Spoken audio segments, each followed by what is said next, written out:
mulai disuruh untuk belajar mandiri perlahan, itu saya ngerasa kaget. Saya ngerasa, ini gimana caranya, saya gak ngerti bahasa Inggris sama sekali gitu. Jadi ketika udah mulai kelas 8, kelas 9 tuh baru saya mulai tingkatin lagi tuh bahasa Inggrisnya, kosakatanya, kayak gitu.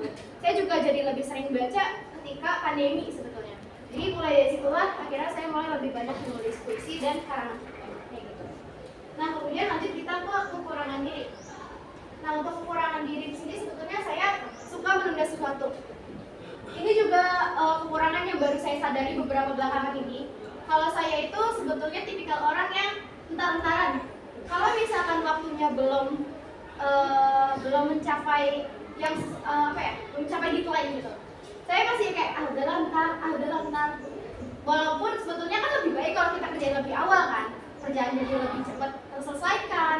Kemudian juga kita juga jadi lebih enak untuk kerja tugas-tugas yang lainnya yang mungkin nanti bakalan dikasih kan gitu. Jadi mungkin itu salah satu kekurangan saya yang suka nunda-nunda gitu. Itu sih yang masih jadi permasalahan pribadi sampai sekarang. Gimana caranya biar supaya saya kurangnya merasa malas menunda pekerjaan gitu.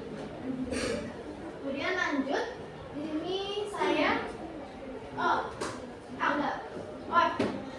saya bukan tipikal orang yang bisa olahraga. Bener-bener yang kayak olahraga tuh saya nggak ada yang jago sama sekali. Kalau sekalipun badminton contohnya itu saya cuma bisa. Dan hal lainnya kayak misalkan voli, basket atau apa ya misalnya. Kayak pokoknya yang lain-lain yang menggunakan alat itu saya bener-bener yang nggak bisa. Bisa pun tahu tekniknya tapi ketika dicoba tuh jelek banget kayak gitu. Paling kalau misalkan bisa olahraga ya yang tanpa alat itu tuh masih saya bisa, masih saya latih juga. Dan pada saat pandemi tahun lalu itu juga saya udah mulai sering workout untuk membiasain diri untuk olahraga sih. Walaupun akhir-akhir ini udah jarang lagi. Selanjutnya saya juga kurang paham sih, mungkin sulit untuk memahami dari misalkan pelajaran matematika. Nah sejujurnya saya tuh bukan yang sulit banget, tapi kadang ketika saya udah paham materinya nih, nah saya gampang lupa. Jadi metode dari di dalam diri saya ini, saya tuh gampang paham tapi gampang lupa juga. Itu yang salah satu jadi kekurangan saya pribadi yang saya sadari bahwa sesuatu yang kita gampang.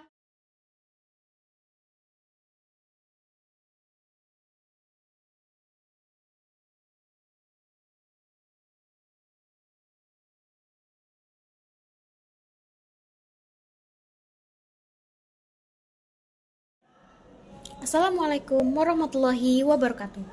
Perkenalkan, nama saya Tasya Aulia. Saya dari kelas 11 MPLB 2. Di sini saya ingin memberikan review terkait dengan cara mengajar dari Pak Hendro. Menurut saya pribadi, cara mengajar dari Pak Hendro sendiri cukup memuaskan dan juga sangat menginspirasi. Sebelum masuk pelajaran, biasanya beliau akan memberikan kata-kata motivasi kepada siswa-siswi SMK Negeri 8 Jakarta untuk dapat meningkatkan value diri ataupun mendorong siswa-siswinya dalam melakukan hal yang memang sangat bermanfaat untuk kehidupannya sehari-hari, maupun dalam mendorong siswa tersebut untuk belajar lebih lanjut terkait dengan materi public speaking.